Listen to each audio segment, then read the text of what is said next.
What's up everyone? Welcome back to the channel. Chapter number 8 का आखिरी unit आ गया है, मॉनेटरी पॉलिसी। वन शॉट पढ़ेंगे, इजी है, सिंपल है, बस समझना है आपको। एक बार समझ लिया, इससे ये एक तरीके से ना स्कोरिंग है। जो भी क्वेश्चन आएंगे तुम इजीली क्लिक कर लोगे उनको और आसानी से नंबर भी आ जाएंगे। तो चलिए जल्दी से शुरू करते हैं और इसको भी करते हैं complete. Let's begin.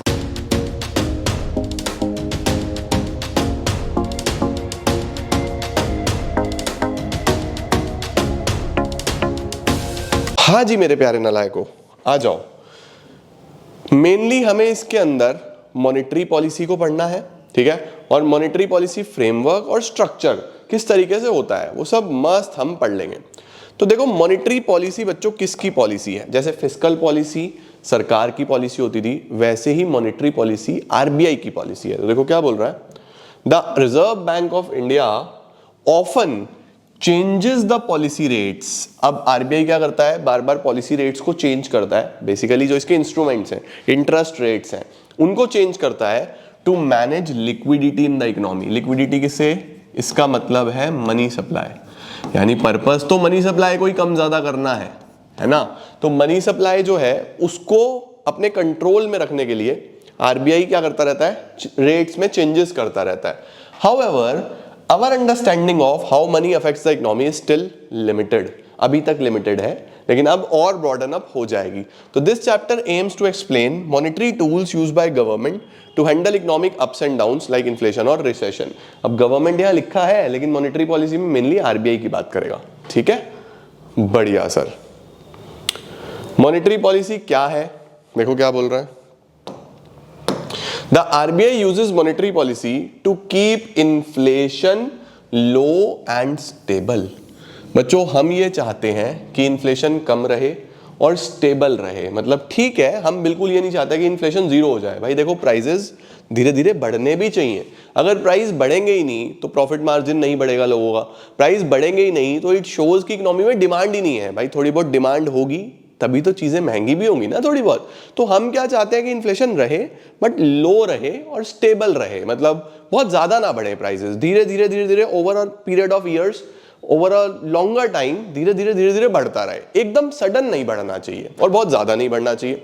And to manage the economy's ups and down, ठीक है। अब कैसे करेगा आरबीआई इसको मैनेज? मनी सप्लाई को कंट्रोल करके। It does this by controlling money supply mainly through open market operations.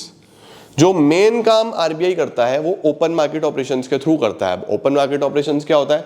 Buying and selling of government securities. बहुत आसान। अगर अल्टीमेटली मैं आरबीआई हूं, आप इकोनॉमी के अंदर हो और इकोनॉमी में ऑलरेडी बहुत सारा पैसा है, तो आरबीआई आपको क्या ऑफर करेगा? सिक्योरिटी खरीद लो, सिक्योरिटी खरीद लो, सिक्योरिटी खरीद लो, बढ़िया इंटरेस्ट भी मिलेगा, फायदा भी होगा, सिक्योरिटी खरीद लो। तो आपको सिक्योरिटी ऑफर करेगा। आप अगर बाय कर लेते हो तो आपके पास सिक्योरिटी हो गई, आरबीआई के पास पैसा आ गया। आरबीआई ने आपसे पैसा श्रिंक कर दिया, आपका अपने पास खींच लिया। उससे क्या होगा? इकोनॉमी में मनी सप्लाई कम हो गया। तो जब मनी सप्लाई कम करना होता है ना, तो आरबीआई सेल करता है सिक्योरिटीज को। और जब मनी सप्लाई बढ़ाना है कि बढ़ाना है, भाई डिफ्लेशन वगैरह चल रहा है, बढ़ाओ, तो उस केस में आपसे बाय कर लेगा, वापस आपसे खरीद लेगा, आपको पैसा दे देगा। आपके पास पैसा आएगा, आप डिमांड करने लगोगे, इकोनॉमी में पैसा घूमने लगेगा, हो गया सारा काम सही। तो बेसिकली ओपन मार्केट ऑपरेशन एक सबसे इंपॉर्टेंट इंस्ट्रूमेंट होता है आरबीआई का टू कंट्रोल या फिर to increase the money supply, है ना। तो अगर मनी सप्लाई बढ़ाना है तो बाय कर लेगा सिक्योरिटी, कम करना है तो सेल कर देगा सिक्योरिटी, तो मनी सप्लाई कम ज्यादा हो जाता है। This affect interest rates which then impact borrowing, spending and overall economic activities। इससे इंटरेस्ट रेट्स पे इंपैक्ट आएगा। कैसे आएगा सब देखेंगे अभी। जिससे बोरोइंग्स पे इंपैक्ट आएगा, स्पेंडिंग पे इंपैक्ट आएगा और ओवरऑल इकोनॉमिक एक्टिविटी पे भी इंपैक्ट आएगा। देखो जी, फ्रेमवर्क चेक करो पहले तो, ठीक है। The RBI follows a structured framework to carry out monetary policy, जिसके अंदर 3 मेन पार्ट्स हैं बेटा। 3 मेन पार्ट्स हैं। सबसे पहला पार्ट क्या है? ऑब्जेक्टिव्स। ऑब्जेक्टिव्स का मतलब कि बेसिकली मॉनेटरी पॉलिसी से आरबीआई अचीव क्या करना चाहता है ना। तो देखो बोल रहा है what monetary policy wants to achieve. Main जो ऑब्जेक्टिव है वो प्राइस स्टेबिलिटी है और इकोनॉमिक ग्रोथ है। सबसे मेन तो प्राइस स्टेबिलिटी ही है कि जो प्राइसेस हैं वो बहुत ज्यादा ऊपर नीचे ना हो, बहुत ज्यादा इन्फ्लेशन डिफ्लेशन ना हो, प्राइसेस स्टेबल रहे और इकोनॉमिक ग्रो भी करती रहे। दूसरा क्या है? एनालिटिक्स। एनालिटिक्स का क्या मतलब होता है कि बेसिकली मॉनेटरी पॉलिसी काम कैसे कर रही है, how monetary policy works in the economy. Transmission of interest rate changes, यानी आरबीआई ने इस प्राइस स्टेबिलिटी के लिए जो जो बदलाव किए इंटरेस्ट रेट में, उसका ट्रांसमिशन कैसा हो रहा है। ट्रांसमिशन मतलब कि वो कैसा उससे इंपैक्ट आएगा फ्यूचर में, तो अभी उससे क्या क्या चेंजेस देखने को मिलेंगे या क्या रास्ता है जिसके थ्रू ये सारी चीजें सही करी जा रही है आरबीआई के द्वारा। तीसरा, ऑपरेटिंग प्रोसीजर। ऑपरेटिंग प्रोसीजर का मतलब इसके अंदर हम क्या कौन कौन से टूल्स यूज करने वाले हैं। The tools and target used, repo rate, CRR, ये कौन कौन से हैं, कहां पे बढ़ाना है, कहां पे घटाना है, ये होते क्या है, ये सारी चीजें तो ध्यान रखना है। तीन चीजें आरबीआई दिमाग में रखता है। नंबर 1 उसका ऑब्जेक्टिव क्या है, नंबर 2 वो कैसे काम करेगा, नंबर 3 कौन कौन से टूल्स यूज करने पड़ेंगे उसको अपने टारगेट्स को अचीव करने के लिए। तो ऑब्जेक्टिव, एनालिटिक्स और तीसरा आ जाता है हमारा प्रोसीजर्स। ये आपको पता होना चाहिए, ठीक है सर। इसके बाद ऑब्जेक्टिव्स क्या है जी, अब देखो यहां आ रहा ना, ये देखो ऑब्जेक्टिव्स, देन ट्रांसमिशन। ट्रांसमिशन क्या है? एनालिटिक्स। उसके बाद हमारे पास आ जाएंगे जो हम, ये तो वही है, चैनल्स आ गए और लास्ट में आपके टूल्स आ जाएंगे, प्रोसीजर्स आ गए, ठीक है। अरे चल जा भाई, चल जा भाई, चल जा भाई, चल जा भाई, चल जा भाई। देखो सारे टूल्स चल रहे हैं, market stabilization schemes, bank rate, selective credit control, moral suasion, open market operations, ये देखो प्रोसीजर्स एंड इंस्ट्रूमेंट्स, ठीक है। तो इन्हीं को हमें तीन चीजों को अच्छे से पढ़ना है। समाप्त। ओके, देखो शुरू करते हैं पढ़ना 1 by 1। सबसे पहले ऑब्जेक्टिव से शुरू करेंगे। यहां से ऑब्जेक्टिव कि मॉनेटरी पॉलिसी से आरबीआई क्या अचीव करना चाहता है। मैंने बताया आपको मेन 2 ऑब्जेक्टिव हैं, price stability, economic growth, but इसके साथ कुछ छोटे छोटे ऑब्जेक्टिव्स भी होते हैं। देखो क्या बोल रहा है, the objective of a monetary policy guides RBI in managing the economy. They usually align with country's overall economic goals, ठीक है। According to RBI act 1934, the main aim is to ensure stability. Price बहुत ज्यादा ऊपर या नीचे नहीं होना चाहिए, and operate the currency and credit system for the country's benefits. Currency और क्रेडिट सिस्टम देश के भले में यूज होना चाहिए, देश के फायदे में यूज होना चाहिए बेटा, ठीक है। Key objectives of India's monetary policies are, क्या क्या है। नंबर 1, प्राइस स्टेबल रहे। प्राइस स्टेबल रहे यानी बहुत ज्यादा इन्फ्लेशन ना देखने को मिले, बहुत डिफ्लेशन ना देखने को मिले, तो कंट्रोल कर सके हम इन्फ्लेशन को। दूसरा, इकोनॉमिक ग्रोथ, ग्रोथ होना चाहिए, डेवलपमेंट होना चाहिए, पैसा इस तरीके से यूटिलाइज होना चाहिए कि भाई इंफ्रास्ट्रक्चर डेवलप हो, देश में प्रोडक्शन बढ़े। तो इस तरीके से आपको मनी सप्लाई को इन्फ्लुएंस करना है, कहाँ लोन देने हैं, कहाँ नहीं देने, ये सारी चीजें बच्चों। Adequate credit flow. Adequate credit flow का क्या मतलब होता है, लोन जो है वो इजीली पहुंचना चाहिए प्रोडक्टिव सेक्टर्स के लिए, यानी जिनको सबसे ज्यादा जरूरत है वहां तक पहुंचे। तो ऐसी पॉलिसीज बनाओ जहां पे जिनको जरूरत है पैसे की उन तक पहुंचे, ठीक है। Ensure enough loans for productive sectors. Reasonable interest rates. Reasonable interest rates, अगर इंटरेस्ट रेट बहुत कम हो जाएंगे या बहुत ज्यादा हो जाएंगे तो दोनों ही गलत है। ना तो बहुत कम होने चाहिए ना बहुत ज्यादा होने चाहिए, रीजनेबल होने चाहिए, ठीक है। To promote investment. उसके बाद एफिशिएंट गवर्नमेंट सिक्योरिटी मार्केट। एक ऐसी मार्केट होनी चाहिए जहां पे इजीली सरकार सिक्योरिटीज को इशू भी कर सके, सिक्योरिटीज को बाय बैक भी कर सके, क्योंकि अल्टीमेटली गवर्नमेंट को भी पैसे की जरूरत पड़ेगी, तो सिक्योरिटी ऑफर करेगी तभी तो पैसा आएगा। अब गवर्नमेंट खुद तो काम नहीं करती, गवर्नमेंट के बिहाफ पे मनी में डीलिंग कौन करता है, आरबीआई करता है। तो आरबीआई का ये मेक श्योर करना है कि अच्छी सी मार्केट रेडी हो जहां पे आरबीआई कभी भी गवर्नमेंट के बिहाफ पे सिक्योरिटीज इशू कर सके, जैसे ट्रेजरी बिल वगैरह होते हैं, और उसी तरीके से उनको बाय बैक भी कर सके। बढ़िया sir. Financial and exchange rate stability, इसका मतलब जो एक्सचेंज रेट है वो भी स्टेबल रहना चाहिए। देखो अगर बहुत ज्यादा एक्सचेंज रेट बिगड़ता है ना बच्चों, ऊपर नीचे जाता है, तो उससे नुकसान होता है।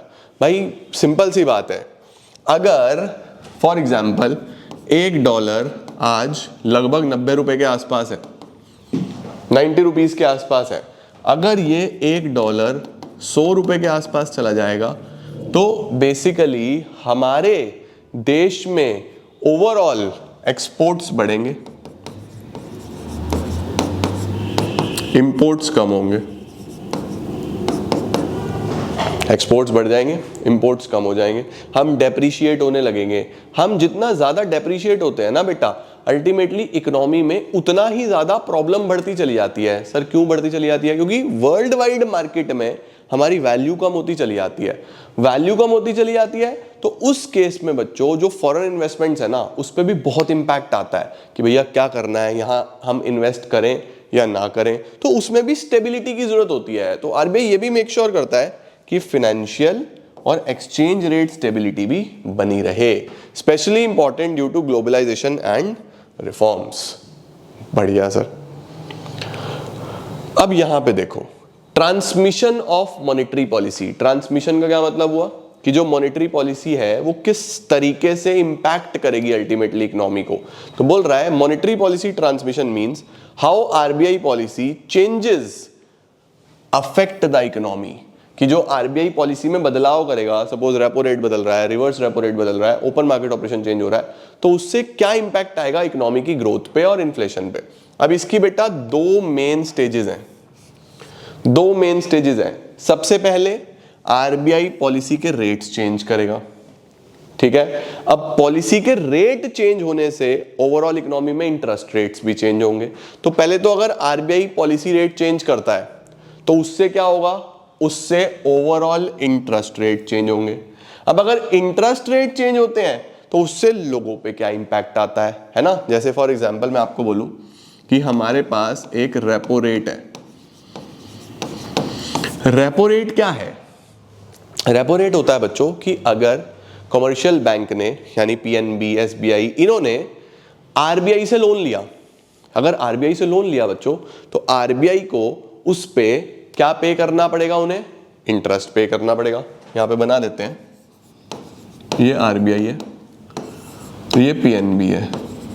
ये पीएनबी ने आरबीआई से लोन लिया, अब इस लोन पे इसको क्या पे करना है, इंटरेस्ट पे करना है।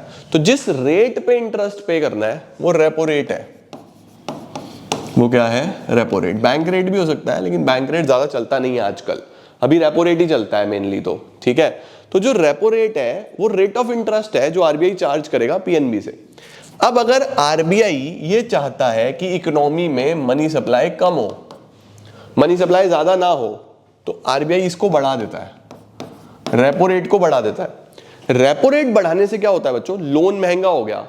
लोन अगर महंगा हो गया तो इनको लोन महंगा मिला, तो फर्दर ये पब्लिक के जो लेंडिंग रेट्स है ना, यानी जिस रेट पे पब्लिक को लोन देते हैं उसको भी बढ़ा देते हैं। उसको भी बढ़ा देंगे तो बेसिकली पब्लिक के पास पैसा कम पहुंचेगा, कम लोगों तक आएगा वहां, तो उससे पब्लिक की स्पेंडिंग, पब्लिक की इन्वेस्टमेंट, बोरोइंग, इन्फ्लेशन, इन सब पे इंपैक्ट आएगा। तो ट्रांसमिशन का मतलब बेसिकली समझते हो क्या है?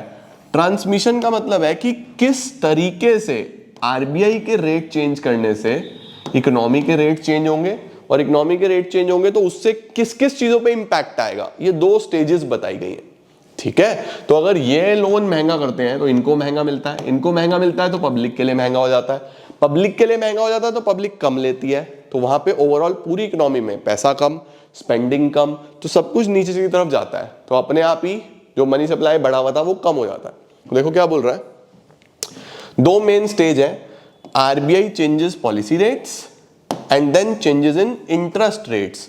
तो आरबीआई अगर पॉलिसी रेट चेंज करता है उससे इंटरेस्ट पे क्या इंपैक्ट आएगा, और अगर इंटरेस्ट रेट चेंज होते हैं तो उससे लोगों पे क्या इंपैक्ट आएगा, spending, investment, borrowing, inflation, economic growth, ठीक है। तो देखो क्या बोल रहा है, the impact of monetary policy isn't instant. एकदम नहीं है कि चुटकी बजाई और हो गया, there is a time lag and its exact timing and size are uncertain. कब चेंज आएगा कुछ नहीं पता, स्क्रीनशॉट लेके चलो। बढ़िया सर, क्या बात है। अब किस किस चैनल्स पे बेसिकली ये जो ट्रांसमिशन हो रहा है, ये जो चेंजेस आ रहे हैं, ये कहां कहां इंपैक्ट करेंगे चैनल्स में, ये पढ़ाना चाहता है आपको ये, ठीक है। तो सबसे पहले इसका इंपैक्ट आता है सेविंग और इन्वेस्टमेंट चैनल पे। सबसे पहले जो इंपैक्ट आता है वो आता है सेविंग और इन्वेस्टमेंट चैनल पे। तो देखो क्या बोल रहा है, this channel shows how interest rate changes affect house hold saving, spending and business investment. तो ये याद रखना है कि कैसे इंटरेस्ट रेट के बदलने से सेविंग और इन्वेस्टमेंट पे इंपैक्ट आएगा।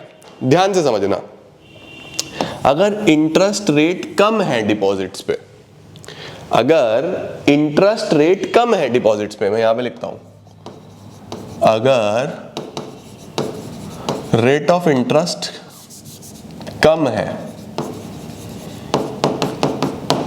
अब आप बताओ बच्चों, अगर आपको ब्याज मिल ही नहीं रहा तो क्या आप पैसा जमा करना चाहोगे बैंक में?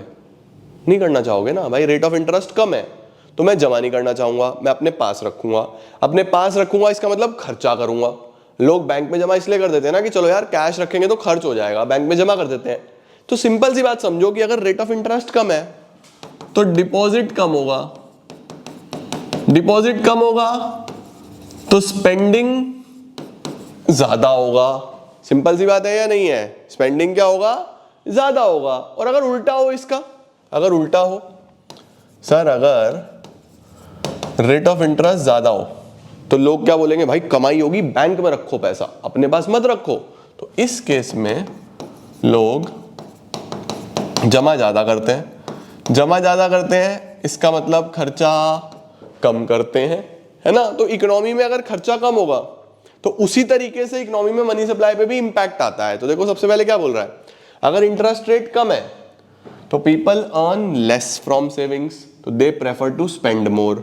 सिमिलरली अगर लोअर इंटरेस्ट रेट है, ठीक है, अगर लोअर इंटरेस्ट रेट है किस पे, ध्यान से देखो, लोन पे। तो लोन अगर सस्ता है, भाई देखो ये रेट ऑफ इंटरेस्ट जो है ये बेसिकली डिपॉजिट की बात कर रहा है। ये किसका रेट ऑफ इंटरेस्ट है? डिपॉजिट का, कि अगर मुझे ब्याज मिलता ही नहीं है बढ़िया तो मैं जमा नहीं करता, मैं तो खर्चा करूंगा। और अगर ब्याज अच्छा मिलता है तो मैं जमा करूंगा, खर्चा कम करूंगा। अब बात करो इंटरेस्ट ऑन लोन की। इंटरेस्ट ऑन लोन, अगर बोल रहा है इंटरेस्ट ऑन लोन कम है, यानी आपको लोन सस्ता मिलेगा। अगर लोन सस्ता मिलेगा तो आप क्या करोगे, आपकी बोरोइंग ज्यादा हो जाएगी। अगर इंटरेस्ट सस्ता होगा तो बोरोइंग ज्यादा हो जाएगी। अब बोरोइंग ज्यादा है तो आपने क्यों बोरो करा है, लोन क्यों लिया है? भाई तुम बिजनेस करोगे, तुम घर बनाओगे, तुम इंफ्रास्ट्रक्चर बनाओगे अपने लिए, ऑफ कोर्स, है ना, मोबाइल फोन लोगे, सब कुछ ईएमआई पे लोगे। क्यों? क्योंकि रेट ऑफ इंटरेस्ट कम है। तो बेसिकली अगर डिपॉजिट पे इंटरेस्ट कम होता है तो इंसान जमा कम करता है, खर्चा ज्यादा करता है। इसी तरीके से अगर इंटरेस्ट ऑन लोन कम होता है तो वो बोरो ज्यादा करता है, बोरो ज्यादा करता है तो फिर उससे इन्वेस्टमेंट्स, स्पेंडिंग ये भी ज्यादा होती है। देखो क्या बोल रहा है, हाउस होल्ड बोरो मोर, ठीक है, बिजनेस इन्वेस्ट मोर इक्विपमेंट में, बिल्डिंग में, as borrowings becomes cheaper, right. अब इससे क्या होगा, हायर डिमांड होगी गुड्स और सर्विसेज की, business expect better returns, more investments. Simple सी बात है। तो इंटरेस्ट रेट कम होने से ये इंपैक्ट्स आते हैं सेविंग एंड इन्वेस्टमेंट पे। पहले तो ये लो, स्क्रीनशॉट ले लो, डन। इसके बाद कैश फ्लो की बात करते हैं। सर कैश फ्लो का क्या मतलब हुआ सर, इसके अंदर कैसे इंपैक्ट करेगा कैश फ्लो? आओ अब ये बताता हूं तुम्हें। कैश फ्लो का क्या मतलब है सर? कैश फ्लो का मतलब बच्चों कि तुम्हारे पास कितना कैश अवेलेबल रहेगा। सर इंटरेस्ट रेट से हमारे कैश फ्लो का क्या लेना देना है? लेना देना है बच्चों। देखो क्या बोल रहा है, this channel shows how changes in the interest rate affect the actual cash available to spend for household and business. दो कंडीशन ले लेते हैं, एक ले लेते हैं चिंटू और एक ले लेते हैं चिंटी। एक चिंटू ले लो, एक चिंटी ले लो, ठीक है।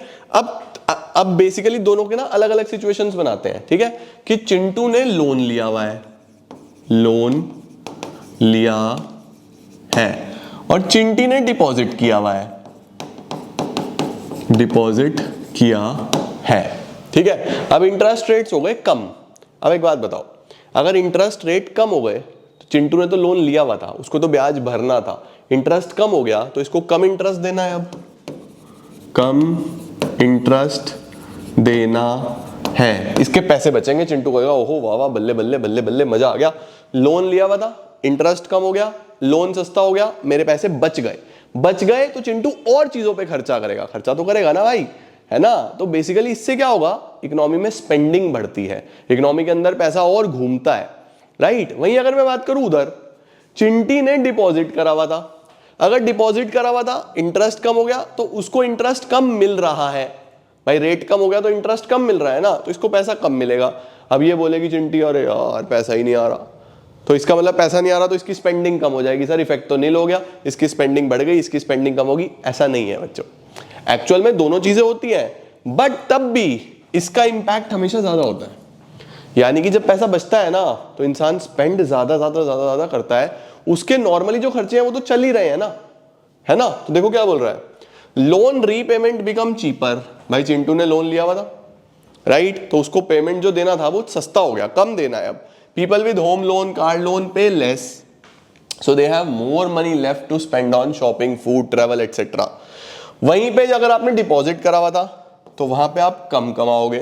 People who keep money in FD और सेविंग अकाउंट अर्न लेस, तो some of them may decide to spend less.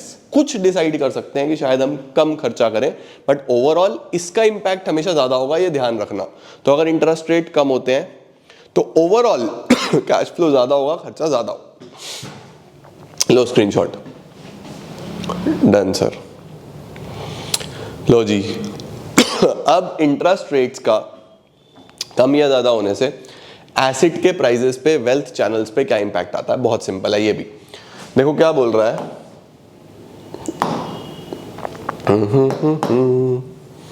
देखो ये बोल रहा है बच्चों कि अगर फॉर एग्जाम्पल इंटरेस्ट रेट कम हो जाता है, लोग आसानी से बोरो करेंगे, ज्यादा बोरो करेंगे, लोगों के पास पैसा ज्यादा होगा, तो उससे क्या होगा, डिमांड ज्यादा करेंगे, एसिड ज्यादा बनाएंगे, जितना ज्यादा डिमांड होगा उतना एसिड्स का प्राइसेस बढ़ेगा।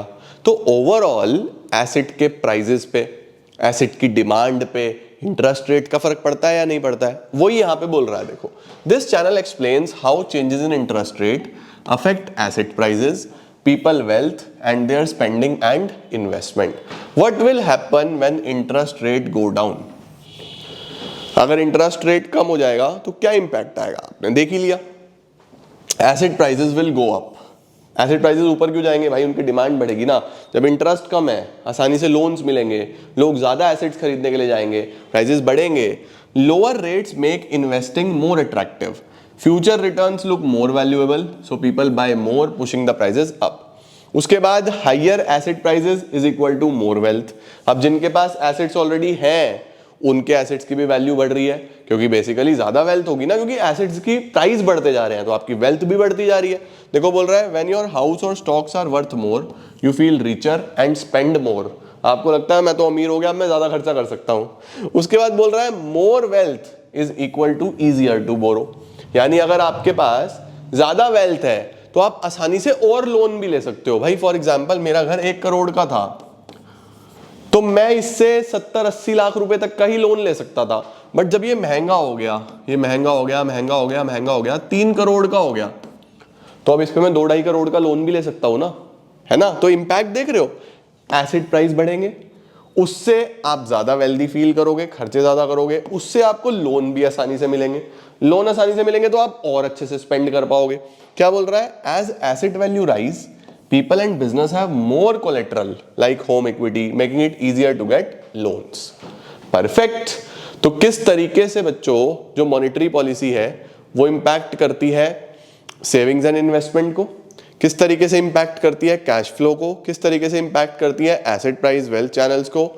अब आता है हमारे पास किस तरीके से इंपैक्ट करती है एक्सचेंज रेट को। ठीक है, ये बहुत इंपॉर्टेंट है, इसको ध्यान से समझना, क्योंकि ये पीछे भी आया था अभी जब मैं आपको डॉलर्स के बारे में बता रहा था। किस तरीके से ये इंपैक्ट करेगी, ये है सावधान इंडिया सवाल। अब इसमें होता क्या है बच्चों, इस तरीके से समझो। अभी तक देखो अलग अलग जगह इंपैक्ट कर रहा है इंटरेस्ट का रेट अगर कम हो रहा है। अब यहां भी देखो फॉर एग्जाम्पल इंटरेस्ट रेट जो है वो कम हो जाता है। इंटरेस्ट रेट कम होने का मतलब है कि अब जो डिपॉजिट्स पे, इन्वेस्टमेंट्स पे जो बेसिकली आपको इनकम होनी थी वो कम हो गई। अगर कम हो गई तो मुझे बताओ क्या फॉरेन इन्वेस्टर्स का रिटर्न कम हो गया? भाई जो कमाई होनी चाहिए थी वो कमाई नहीं हो रही ना, तो वो क्यों इन्वेस्ट करेंगे एक ऐसे देश में जहां पे रिटर्न ही नहीं आ रही, जहां पे इंटरेस्ट कम है? तो वहां पे तो वो इन्वेस्ट नहीं करेंगे। इन्वेस्ट नहीं करेंगे तो यहां से पैसा हटा लेंगे, कहीं और डालेंगे, किसी और देश में डालेंगे ना। तो ओवरऑल बच्चों, अगर आपके देश में वो इन्वेस्ट ही नहीं करना चाहते तो आपका जो करेंसी है उसकी डिमांड कम होगी ना। भाई अगर इंडिया में इन्वेस्ट करना है तो रुपया चाहिए ना। अब रुपया तब चाहिए जब मैं इन्वेस्ट करना चाहता हूं। भाई मैं यूएस में रहता हूं और मुझे इंडिया में इन्वेस्ट करना है तो रुपये में इन्वेस्ट करना पड़ेगा ना। तो मैं आऊंगा यहां पे, मैं आरबीआई को बोलूंगा भैया ये लो डॉलर, मुझे रुपया दो, तभी तो मैं इन्वेस्ट कर पाऊंगा, राइट? बट क्योंकि मुझे कमाई नहीं हो रही, तो मैं यहां पे इन्वेस्ट नहीं करना चाहता। तो जो डिमांड फॉर रुपी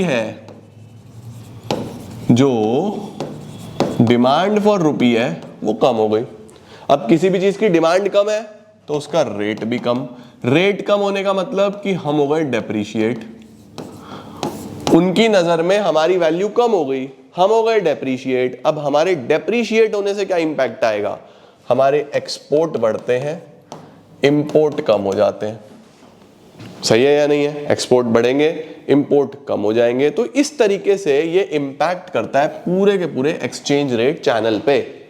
समझे? देखो क्या बोल रहा है, this channel shows how interest rate changes affect the exchange rate which then impact import, export and inflation, right? देखो क्या बोल रहा है, अगर इंटरेस्ट रेट कम होंगे तो क्या होगा? The return on Indian investment drop, नीचे गिर जाएगा। भाई जब इंटरेस्ट रेट कम है, कमाई कम है, तो ड्रॉप हो गई इन्वेस्टमेंट पे रिटर्न। इससे क्या होगा? Foreign investors pull money out of India, वो सारा पैसा निकाल लेंगे, यहाँ पे इन्वेस्ट नहीं करना चाहेंगे।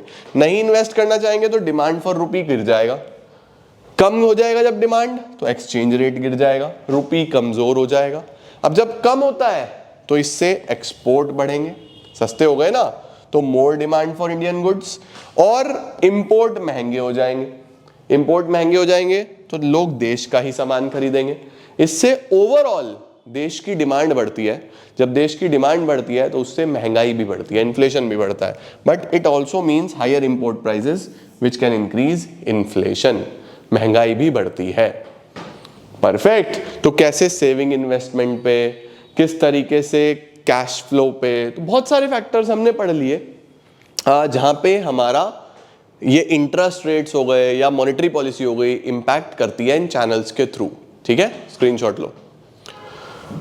एक्सचेंज रेट पे भी हमने पढ़ लिया, एसेट प्राइसेस पे ही पढ़ लिया, कैश फ्लो से ही पढ़ लिया, और सेविंग एंड इन्वेस्टमेंट में पढ़ लिया। बस हो गया, खत्म बच्चों, खत्म। अब तो इंस्ट्रूमेंट्स आ गए, जो तीसरी चीज हमने पढ़नी है यहाँ पे। ठीक है, अब इंस्ट्रूमेंट्स में सबसे पहले आ रहे हैं क्वांटिटेटिव। सबसे पहले कौन से आ रहे हैं बच्चों? Quantitative. These are the tools used by RBI to control the money supply across the whole economy.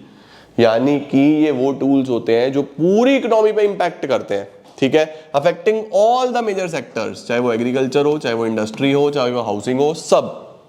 ठीक है, अब इसके अंदर सबसे पहला जो टूल है वो है reserve ratios, LRR, legal reserve ratios.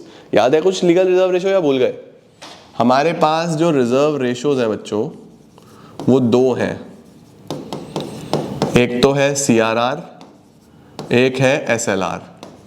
अब आपको ये बात पता होगी कि बैंक के पास जो भी डिपॉजिट आया, इस डिपॉजिट को ही आगे बांटते हैं लोन के फॉर्म में, राइट?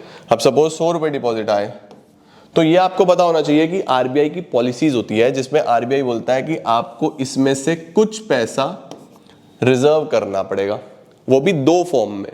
दो फॉर्म में कैसे? कुछ तो आरबीआई के पास और कुछ खुद अपने पास। तो जो पैसा फॉर एग्जांपल 20 रुपए रिजर्व कर लो तो 80 का लोन बांट देंगे। भाई 100 का डिपॉजिट आया, 20 रिजर्व करो, 80 का लोन बांट दो। अब 10 आरबीआई के पास, 10 अपने पास। तो जो रिजर्व आरबीआई के पास बनाना है उसको बोलते हैं CRR। जो रिजर्व अपने पास बनाना है उसको बोलते हैं SLR, cash reserve ratio, statutory liquidity ratio.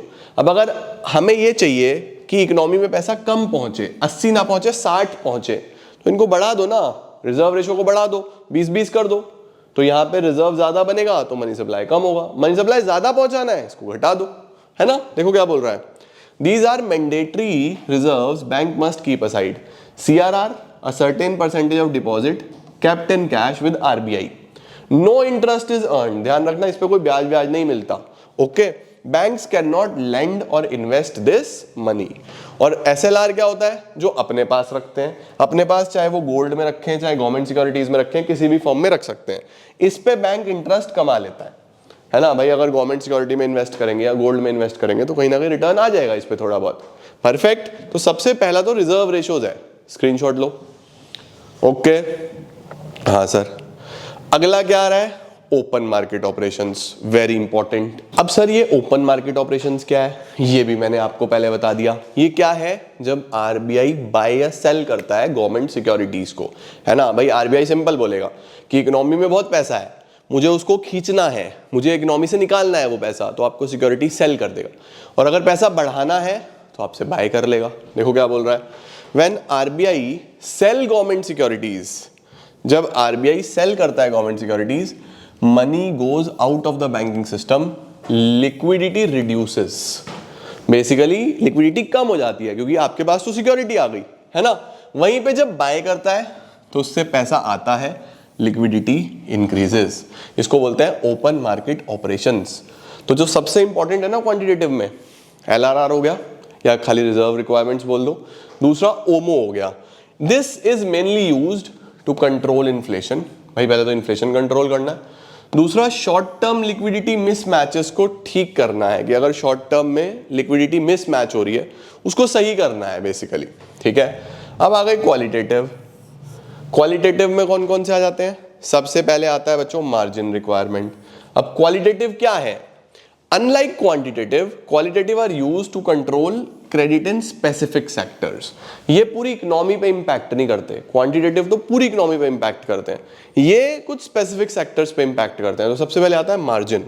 Margin क्या होता है बच्चों, मार्जिन बेसिकली होता है कि जितने की आपकी कोलेटरल है ना, उस पे कितने का लोन मिल जाएगा, इसका डिफरेंस, यानी सिक्योरिटी और लोन के बीच का डिफरेंस। तो सपोज मैं 1 करोड़ रुपए की कोई सिक्योरिटी रख रहा हूं, तो इस पे मुझे लेट सपोज 70 लाख रुपए का लोन मिल रहा है, तो मेरा मार्जिन हो गया 30% का, 30% का मार्जिन हो गया। तो अगर मनी सप्लाई कम करना है, ये 70 भी नहीं देना, तो मार्जिन को बढ़ाओ, इसको 30 से बढ़ा के 50 कर दो, तो 50 लाख ही मिलेगा। और ज्यादा देना है, इसको कम कर दो, है ना। देखो क्या बोल रहा है, RBI sets a minimum margin on loans against collateral, चाहे वो गोल्ड हो चाहे वो शेयर्स हो। हायर मार्जिन का मतलब छोटा लोन, बोरोइंग्स कम होंगी। Use to discourage lending in overheated sectors, तो इसको यूज करता है जब लोन को कंट्रोल करना होता है कि नहीं देना यार ज्यादा, ठीक है। Perfect sir. इसके बाद आता है moral suasion. Sir what is moral suasion? Moral suasion का मतलब होता है कि RBI रिक्वेस्ट करता है, कन्विंस करने की कोशिश करता है कि भैया सुनो, लोन वोन ज्यादा मत दो, इस टाइम इकोनॉमी की कंडीशन ठीक नहीं है। तो देखो क्या है, RBI पोलाइटली एडवाइजेस और persuades bank to avoid lending to risky sectors, invest more in safe assets like government securities. भाई जो सेफ है एसेट्स उसमें इन्वेस्ट कर दो। अब इन्वेस्ट करने से क्या होगा, बेसिकली पैसा तो RBI के पास ही आएगा ना, तो इकोनॉमी से कम हो जाएगा। तो RBI बोलता है यार मत दो लोन, आप यहां इन्वेस्ट करो, उसको बोलते हैं मोरल सुएशन। और सेलेक्टिव क्रेडिट कंट्रोल, बहुत सारे ऐसे बच्चों सेक्टर्स होते हैं जिससे आप बोरोइंग नहीं रोकना चाहते, इंपॉर्टेंट सेक्टर्स होते हैं, तो फिर सेलेक्टिवली कंट्रोल करता है, उसको बोलते हैं selective credit control. RBI restrict और stop lending to certain industries, जैसे स्पेकुलेटिव बिजनेस हो गए, होर्डर्स हो गए। It is used to control misuse of credit in specific sectors, कि इनको नहीं देना। सही है।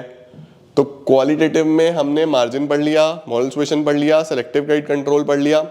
उसके ऊपर हमने क्वांटिटेटिव में मेनली क्या पढ़े, ओमो और रिजर्व रिक्वायरमेंट्स, ठीक है, ये रिजर्व रेशोज। अब हमारे पास आ रहे हैं बेटा अदर, मार्केट स्टेबलाइजेशन स्कीम। अब सर ये मार्केट स्टेबलाइजेशन स्कीम्स क्या है, इसके अंदर बच्चों हमारे पास कुछ अदर एक तरीके से अदर रेट्स आ गए जो हम पढ़ते हैं। अब अदर रेट्स में सबसे पहले कौन सा आया? Bank rate. Sir bank rate तो नॉर्मल क्वांटिटेटिव में नहीं आता था। देखो बच्चों, मैंने आपको भी थोड़ी देर पहले बताया था कि अब बैंक रेट बहुत कम देखने को मिलता है, यूजुअली रेपो रेट ही चलता है। तो बैंक रेट तो पता है हम किसको बोलते हैं? बैंक रेट तो हम बोलते हैं बेसिकली लॉन्ग टर्म लोन्स के लिए, और लॉन्ग टर्म लोन्स आरबीआई देता नहीं है। RBI mainly short term loans ही देता है, शॉर्ट टर्म पे तो रेपो रेट चलता है, राइट। तो बैंक रेट होता लॉन्ग टर्म के लिए है, या फिर पेनल्टी के फॉर्म में चार्ज करता है आरबीआई। सर पेनल्टी किस चीज की? देखो पढ़ाता हूं। The long term lending rate by RBI to bank is bank rate. ये आजकल यूज नहीं होता है। It is mostly use to penalise the banks if they don't maintain CRR और एसएलआर।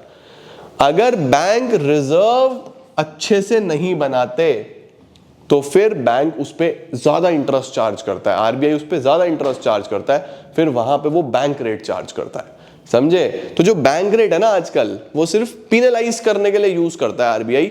किस लिए? अगर आप सीआरआर एसएलआर नहीं बना रहे ठीक से, समझे। बस इतना पता होना चाहिए। ओके, है काम यहां पे भी वही कि अगर बैंक रेट बढ़ जाएगा तो मनी सप्लाई कम होगा, क्योंकि बैंक्स के पास इतना पैसा नहीं बचेगा बांटने के लिए। Perfect sir. इसके बाद आ रहा है लिक्विडिटी एडजस्टमेंट फैसिलिटी, LAF। ये क्या है? लिक्विडिटी एडजस्टमेंट फैसिलिटी ये क्या होती है बच्चों? क्या हो गया भाई, सेव तो करा ही नहीं मैंने यार। इसके अंदर बच्चों रेपो रेट और रिवर्स रेपो रेट की हम लोग बात करेंगे। सर ये क्या है? ये भी बेटा वही शॉर्ट टर्म की अगर मुझे लिक्विडिटी एडजस्ट करनी है ना। देखो ऊपर हमने क्या पढ़ा? ऊपर हमने पढ़ा सीआरआर, एसएलआर, ओमो। मेनली क्वांटिटेटिव में हमने ये पढ़े, ठीक है। और क्वालिटेटिव में क्या क्या पढ़ा? क्वालिटेटिव में हमने मार्जिन रिक्वायरमेंट्स पढ़े और मोरल सुएशन पढ़ा और सेलेक्टिव क्रेडिट कंट्रोल पढ़ा। तो क्वांटिटेटिव में मेनली ये, क्वालिटेटिव में ये। उसके बाद कुछ एडिशनल जैसे बैंक रेट, जो लॉन्ग टर्म पे अगर बैंक कोई कमर्शियल बैंक आरबीआई से लोन लेता है लॉन्ग टर्म के लिए, उस पे जो ब्याज लगता है उसको हम बैंक रेट बोलते हैं। आजकल यूज नहीं होता, तो उसको तो बस पेनल्टी की फॉर्म में बैंक चार्ज करता है। कौन सा बैंक? आरबीआई। अब बात करूं अगर उसके अलावा रेपो रेट या रिवर्स रेपो रेट, इनको बोलते हैं बस लिक्विडिटी एडजस्टमेंट फैसिलिटी। यानी कि आरबीआई इनको यूज करता है शॉर्ट टर्म लिक्विडिटी को एडजस्ट करने के लिए, कि शॉर्ट टर्म में मनी सप्लाई घटाना है या बढ़ाना है। तो अब ये होते क्या है देखो समझो। रेपो रेट क्या है? ये आरबीआई है, ये पीएनबी है। इसको इससे लोन लेना है। लोन लेना है अगर तो इंटरेस्ट देना पड़ेगा, अगर लोन चाहिए तो इंटरेस्ट भरना पड़ेगा। तो इंटरेस्ट जो शॉर्ट टर्म के लिए, मैंने बोला ना ये शॉर्ट टर्म है, उसको हम बोलते हैं रेपो रेट, ठीक है। अब अगर रेपो रेट बढ़ जाएगा, अगर रेपो रेट बढ़ जाएगा, लोन महंगा हो जाएगा। लोन महंगा हो जाएगा तो ये पब्लिक को भी लोन महंगा मिलेगा, तो मनी सप्लाई अपने आप कंट्रोल हो जाएगा, ठीक है। देखो क्या बोल रहा है, the rate at which RBI lends to banks for short term. ये तुमने 12th में भी पढ़ा हुआ है यार, मनी एंड बैंकिंग में। Banks give government securities as collateral and agree to buy them back later. यानी कि जो बैंक्स होते हैं वो गवर्नमेंट सिक्योरिटीज देते हैं, गिरवी रखते हैं। भाई लोन चाहिए तो कुछ तो गिरवी रखना पड़ेगा ना, गवर्नमेंट सिक्योरिटी रखनी पड़ेगी, और उसको फिर करते हैं कि ठीक है हम बाद में उनको बाय बैक कर लेंगे। अगर रेपो रेट कम होगा, बताओ जी, रेपो रेट कम होगा तो लोन सस्ते होंगे, लिक्विडिटी ज्यादा होगी, यानी मनी सप्लाई ज्यादा होगा। रिवर्स रेपो रेट क्या होता है? इसका उल्टा। रिवर्स रेपो रेट क्या होता है बच्चों? इसका उल्टा। यानी कि ये आरबीआई है, ये पीएनबी है। अब आप यहां पे अपना पैसा डिपॉजिट करो, जमा करो। अगर आप जमा करोगे तो आपको इंटरेस्ट मिलेगा, आपको इंटरेस्ट मिलेगा, तो उसको बोलते हैं reverse repo rate. RBI borrows from bank, यानी एक तरीके से आरबीआई ने ले लिया इनसे। Bank parks excess funds with RBI and earn interest. ये पैसा कमाते हैं। It's always 1% lower than the repo rate. ये रेपो रेट से 1% हमेशा कम होता है, ये इंपॉर्टेंट है, ध्यान रखना है। इसका मतलब जो रिवर्स रेपो रेट है, it is always repo rate -1। Sir 1% कम क्यों होगा? भाई देखो सिंपल सी बात है, ये आरबीआई की कमाई है और ये आरबीआई को पे करना है, तो कमाई हमेशा ज्यादा होती है और जो पेमेंट होती है वो हमेशा कम होती है। आप देखो ना, आप नॉर्मल पीएनबी में अगर जमा करते हो, आप अगर डिपॉजिट करते हो तो वो आपको इंटरेस्ट देता है, वो 3.5% का देगा, 3.5%। वहीं अगर आप लोन लेने के लिए जाओगे तो उस पर उसको ब्याज मिलेगा, वो कमाई है, वो हमेशा 7%, 8%, 9%। तो कमाना हमेशा ज्यादा होता है, खर्चा हमेशा कम करना होता है। तो यहां पे आरबीआई ने कमाना है तो ये ज्यादा होगा, ठीक है, और यहां पे आरबीआई को पे करना है तो ये हमेशा कम होगा। तो ध्यान रखेंगे ये हमेशा 1% कम होगा रेपो रेट से। सही हो गया बच्चों? ओके। इसके बाद आता है marginal standing facility rate. Sir what is this? ये क्या नई चीज आ गई? अच्छा, लिक्विडिटी एडजस्टमेंट फैसिलिटी याद रहेगा, LAF। LAF इसके अंदर हम किसकी बात करेंगे?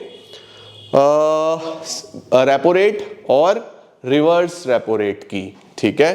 तो ये दोनों लिक्विडिटी एडजस्टमेंट फैसिलिटी में आएंगे। अब आ गया मार्जिनल स्टैंडिंग फैसिलिटी, ठीक है। अब इसका क्या मतलब है? देखो इधर एक एग्जांपल के तौर पे समझाता हूं बच्चों। देखो ये हमारा आरबीआई था और ये हमारा पीएनबी था, ठीक है। अब इसको अगर इससे लोन लेना है, अगर इससे लोन लेना है तो हमने अभी पीछे पढ़ा था ना कि भाई कुछ ना कुछ गिरवी तो रखना पड़ेगा, है ना भाई। अब ये लोग गवर्नमेंट सिक्योरिटीज गिरवी रखते हैं, गवर्नमेंट सिक्योरिटी को कोलेट्रल रखते हैं, और इस पे जो ब्याज इसको देना होता है वो होता है रेपो रेट। अभी पीछे पढ़ा ना हमने रेपो रेट, कहाँ गया? इधर repo rate, the rate at which RBI lend to bank for short term, ठीक है। अब पीएनबी बोल रहा है कि भैया हमारे पास गवर्नमेंट सिक्योरिटी तो है नहीं, प्लीज लोन दे दो। हमारे पास गवर्नमेंट सिक्योरिटी तो है नहीं, प्लीज लोन दे दो। हमारे पास गवर्नमेंट सिक्योरिटी तो है नहीं, प्लीज लोन दे दो। आरबीआई बोलता भाई क्यों नहीं है, तुम नालायक हो, क्यों नहीं है तुम्हारे पास गवर्नमेंट सिक्योरिटी? अगर लोन लेना है तो कोलेट्रल तो रखना पड़ेगा ना यार। ये बोल रहे हैं भैया है नहीं आरबीआई, आप तो हमारे माई बाप हो, प्लीज पैसा दे दो, प्लीज कुछ कर दो। तो क्या होगा इस केस में बच्चों? इस केस में आरबीआई बोलेगा ठीक है दे देंगे, लेकिन ब्याज ज्यादा लगेगा, रेपो से 1% ज्यादा लगेगा। समझे? देखो क्या बोल रहा है, this is a penalty rate. Marginal standing facility is the penalty rate for bank borrowing beyond the repo facility. Repo facility तो तब तक है ना जब तक तुम सिक्योरिटी गिरवी रख रहे हो। अगर इससे ज्यादा करना चाहते हो, गिरवी नहीं रखनी सिक्योरिटी या है नहीं तुम्हारे पास, तो एक्स्ट्रा पेनल्टी लगेगी। समझे?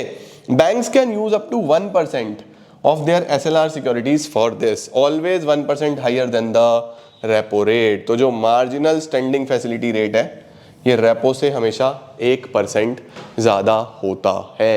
समझे? तो याद रखना जो MSF है ये रेपो से 1% ज्यादा होता है, जो रिवर्स रेपो रेट है वो रेपो से 1% कम होता है। इस पे क्वेश्चन बन जाता है, याद रहे। ओके, लो जी स्क्रीनशॉट, डन सर, बढ़िया सर। अब मॉनेटरी पॉलिसी का क्या स्ट्रक्चर है बेटा? ये तो थियरी है, ये तुम्हें याद करनी पड़ेगी किस तरीके से मॉनेटरी पॉलिसी बनती है, क्या स्ट्रक्चर है। देखो क्या बोल रहा है,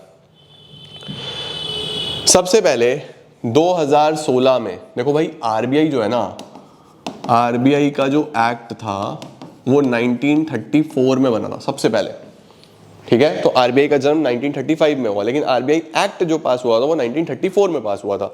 उसके बाद बोल रहा है 2016 में आरबीआई एक्ट वाज अमेंडेड, वो चेंज हुआ to give the legal backing to monetary policy framework agreement, ठीक है। इसका मतलब 2016 में थोड़े चेंजेस आए, लीगल फ्रेमवर्क डेवलप किया गया, किस चीज के लिए? मॉनेटरी पॉलिसी फ्रेमवर्क एग्रीमेंट के लिए। This agreement was made between RBI and the government of India to set a clear goal for controlling inflation। यानी यहां पे ये बोला गया कि हमारे दिमाग में पहले ये क्लियर गोल होना चाहिए कि भैया इन्फ्लेशन इससे ज्यादा नहीं, प्राइसेस मैक्सिमम कितने बढ़ने चाहिए, है ना। तो ये एक 2016 में चेंज आया बेटा। अब देखो क्या बोल रहा है, India now follows a flexible inflation targeting framework, यानी कि हम एक flexible inflation targeting framework follow करते हैं, जिसमें मैं आपको बताऊं कि हमने ये बोला कि इन्फ्लेशन 4% तक ठीक है। हमने एक फिक्स्ड करा कि 4% तक ठीक है, लेकिन हम सिर्फ इसी पे नहीं, हम इसमें थोड़ा थोड़ा सा चेंजेस भी रखेंगे। यानी ये 2% से नीचे नहीं जाना चाहिए और 6% से ऊपर नहीं जाना चाहिए। यानी थोड़ा सा फ्लेक्सिबल रखा कि चेंज हो सकता है। हमारा टारगेट 4% का है, हम फिक्स तो इसको 4 पे करेंगे, लेकिन 2% ऊपर तक भी चलेगा और 2% नीचे तक भी चलेगा। यानी कि 2 से 6% के बीच में भी यार ओके, चाहते हैं हम 4 पे रहे, ठीक है। अब ये पॉलिसी कब फेल मानी जाएगी? अगर वो 6 से ऊपर चला जाए या वो 2 से नीचे आ जाए, फेल मानी जाएगी या नहीं मानी जाएगी? तो देखो क्या बोल रहा है, India now follows a flexible inflation targeting framework. The primary goal of monetary policy is to keep inflation stable. हम इन्फ्लेशन को स्टेबल रखना चाहते हैं। मॉनेटरी पॉलिसी कमिटी ने क्या बोला? A 6-member committee was set up to decide on policy rates like repo rate. Decisions are made based on inflation targeting. ठीक है, तो हमारा जो इन्फ्लेशन टारगेट था जो 2016 से 2021 तक सेट करा गया था वो था 4% सीपीआई। सीपीआई मतलब कंज्यूमर प्राइस इंडेक्स, इन्फ्लेशन की बात कर रहा है, 4% की बात हुई थी। और टॉलरेंस बैंड क्या है, कहाँ तक हम उसको टॉलरेट कर सकते हैं? 2% लोअर लिमिट, 6% अपर लिमिट, इससे ऊपर नहीं जाना चाहिए। ठीक है, तो आरबीआई क्या करता है, पूरी कोशिश करता है कि इसके बीच में ही रहे, तो वो क्वार्टर वाइज रिपोर्ट देते हैं। ठीक है, अब इसको कब फेल माने? अगर एवरेज इन्फ्लेशन 6% से ज्यादा जा रहा है फॉर 3 कॉन्जिक्यूटिव क्वार्टर्स, 3 लगातार 3 महीने के क्वार्टर में 6% से ज्यादा जा रहा है, या फिर नीचे जा रहा है 2% से, 2% से नीचे आ रहा है, तो भी हम फेल मानेंगे। तो ये ध्यान रखना है कि अब जो है ना हिसाब किताब, अब वाले हिसाब किताब में क्या होता है, 2016 से आरबीआई एक्ट अमेंड करा गया जिसमें एक लीगल बैकिंग दी गई मॉनेटरी पॉलिसी फ्रेमवर्क एग्रीमेंट को। ये एग्रीमेंट किस किस के बीच में हुआ? सरकार और आरबीआई के बीच में, कि हम क्लियर गोल बनाएंगे कि कैसे हम इन्फ्लेशन को कंट्रोल करेंगे। ठीक है, उसके बाद जो मेन गोल है वो इन्फ्लेशन को टारगेट करना है। हमारा देश एक फ्लेक्सिबल इन्फ्लेशन टारगेटिंग फ्रेमवर्क को फॉलो करता है जहां पे ये बोला गया कि हम इन्फ्लेशन को स्टेबल रखना चाहते हैं। इसको ध्यान में कौन रख रहा है, कौन इस चीज को कंसीडर कर रहा है? एक पूरी कमिटी है जिसको बोला गया मॉनेटरी पॉलिसी कमिटी। ये डिसाइड करते हैं कि पॉलिसी रेट्स क्या रहने चाहिए, रेपो रेट क्या रहना चाहिए, पीछे जितने भी हमने पॉलिसी रेट्स पढ़े वो सब क्या रहने चाहिए ताकि इन्फ्लेशन को टारगेट किया जा सके। बस खत्म। और क्या है इसके बाद बोल रहा है आरबीआई की क्या क्या ड्यूटीज हैं। भाई आरबीआई की ड्यूटी है हर 6 महीने में रिपोर्ट बनाए, हर 6 महीने में रिपोर्ट बनाए कि क्या इन्फ्लेशन का हिसाब किताब चल रहा है, मॉनेटरी पॉलिसी से कैसे आप क्या डील कर रहे हो। उसके साथ इन्फ्लेशन सोर्सेज और फोरकास्ट जो अगले 6 से 18 महीने के हैं वो भी दे रिपोर्ट में कि कितना बढ़ने के या घटने की उम्मीद है। ठीक है, कंज्यूमर प्राइस इंडेक्स ही क्यों यूज करते हैं हम? कंज्यूमर प्राइस इंडेक्स याद है, ये इंडेक्स नंबर क्लास 11 स्टैटिस्टिक्स में पढ़ते हो आप, वो है ये consumer price index. It reflects cost of living better, क्योंकि इसमें हम कॉस्ट ऑफ लिविंग को प्रॉपर्ली कंसीडर करके चलते हैं। दूसरा, it influences public inflation expectations, यानी बाकी इंडिकेटर से एक बेटर इंडिकेटर ये है। India follows countries like US, UK, New Zealand etcetera in inflation targeting. Some countries are now shifting to nominal GDP targeting instead, लेकिन ये किसी काम का नहीं है। और इसी के साथ हमारा ये चैप्टर भी खत्म, यूनिट भी खत्म, सब खत्म। ठीक हो गया बच्चों, समाप्त हो गया। अगली क्लास में मिलते हैं एक नए चैप्टर के साथ, एक नए यूनिट के साथ। तब तक के लिए खूब मेहनत करो, खूब पढ़ते रहो। Thank you so much. Keep growing, keep glowing and keep smiling.